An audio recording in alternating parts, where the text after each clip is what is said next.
atau mungkin bahkan terlibat dalam kasus pembunuhan ini. Orang itu mobil dia kok. Tapi waktu polisi nyampe di apartemennya, Wak, nggak ada orang. Cuma di situ polisi tetap memeriksa isi apartemen si Michael dengan membawa surat penggeledahan. Langsung digeledah sama polisi, Wak, karena hanya Michael juga satu-satunya orang yang paling mereka curigai saat itu, sehingga apartemen ini dinilai sebagai calon TKP. Walaupun penghuninya nggak ada di tempat, tetap digeledah sama mereka.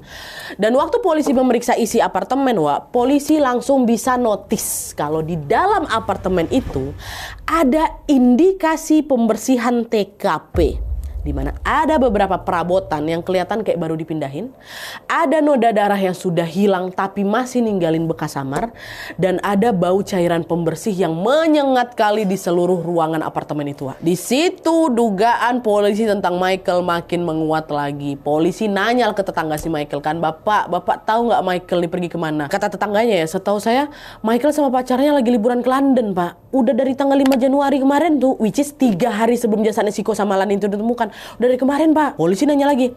Nah, sebelum pergi ada yang aneh nggak, Pak, dari si Michael? Nggak ada sih, Pak. Tapi yang saya ingat, beberapa hari lah, itu sekitar 4 hari sebelum mereka pergi lah kalau nggak salah ya, saya sempat dengar suara ribut-ribut, Pak, dari apartemen si Michael. Tapi ya udah, saya pikirnya cuma mereka lagi bertengkar biasa aja. Nah, dengar kesaksian itu, makin yakin lagi polisi ini pasti ada sesuatu yang disembunyikan sama si Michael nih. Akhirnya polisi pun menghubungilah beberapa orang yang kenal dekat sama si Michael. Karena dapat identitasnya Michael McRae itu kan, dihubungin sama polisi.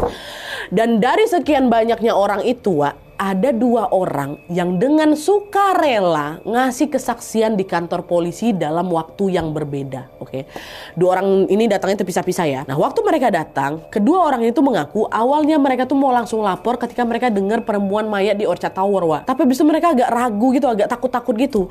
Barulah setelah identitas korban ini terbongkar dan polisi udah mulai menyelidiki rumahnya si Michael, 2 orang ini baru memberanikan diri datang langsung ke kantor polisi. Siapa mereka? Orang pertama adalah Gemma Louise Ramsbottom, Wak, mantan sekretarisnya Michael. Gemma ini bilang sama polisi, Pak, tanggal 3 Januari kemarin, Pak Michael minta saya datang ke apartemen. Tapi waktu saya nyampe di sana, Pak, saya udah lihat kok tergeletak di ruang tamu, badannya lebam-lebam, Pak. Terus Pak Michael bilang sama saya kalau dia nggak sengaja ngilangin nyawanya Siko, Pak, gara-gara mereka habis berantem.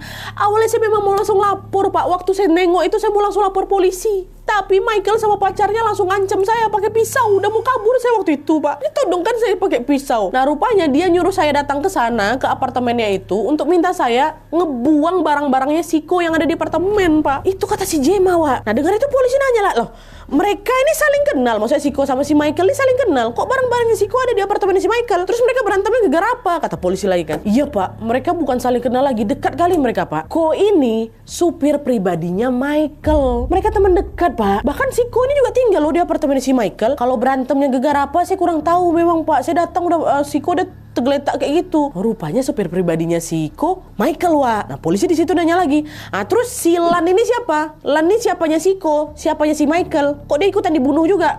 Setahu saya, Pak, Lan itu pacarnya Siko. Dia juga tinggal bareng kok, Pak, di apartemen si Michael, karena memang udah dekat kali sama si Michael, Pak. Jadi di apartemen itu memang ada 4 orang yang tinggal. Michael, Audrey, pacarnya kan, kok sama Lan ada 2 couple. Tapi kalau alasan kenapa Lan ini dihilangkan nyawanya, saya juga nggak tahu, Pak, kata si Gemma. Nah, setelah Gemma ngasih kesaksian itu, baru nih ada 1 orang lagi yang ikutan datang ke kantor polisi, namanya Agustin Justin. Wah, ini kawannya si Michael.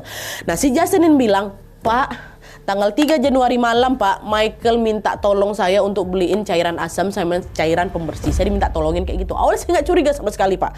Tapi waktu saya dengar kalau Ko sama Lan meninggal, which is dia itu adalah supir sama pacar supirnya si Michael, meninggalnya juga dengan cara kayak gitu, saya jadi mikir, mungkin aja kemarin waktu si Michael minta saya belikan cairan itu tuh untuk bersihin noda darah dekat sana tuh. Dan kesaksian Justin ini juga sejalan kan sama keterangan polisi di apartemen si Michael yang langsung sempat nyium bau cairan pembersih yang hangat kali itu. Itu rupanya si Michael suruh si Justin. Tapi Justin nggak tahu apa-apa tuh, dia cuma disuruh dibeliin sama dia. Nah, akhirnya dari kesaksian Gemma dan Justin, Wak, serta hasil penyelidikan TKP, polisi pun resmi langsung menetapkan Michael dan pacarnya Audrey sebagai buronan. Nggak cuma buronan dalam negeri aja, Wak, tapi juga buronan Interpol. Dan sejak saat itu, polisi langsung mengerahkan segala upaya untuk bisa menangkap Michael sama Audrey dan berusaha untuk mengungkap apa yang sebenarnya terjadi sama Ko dan Lan.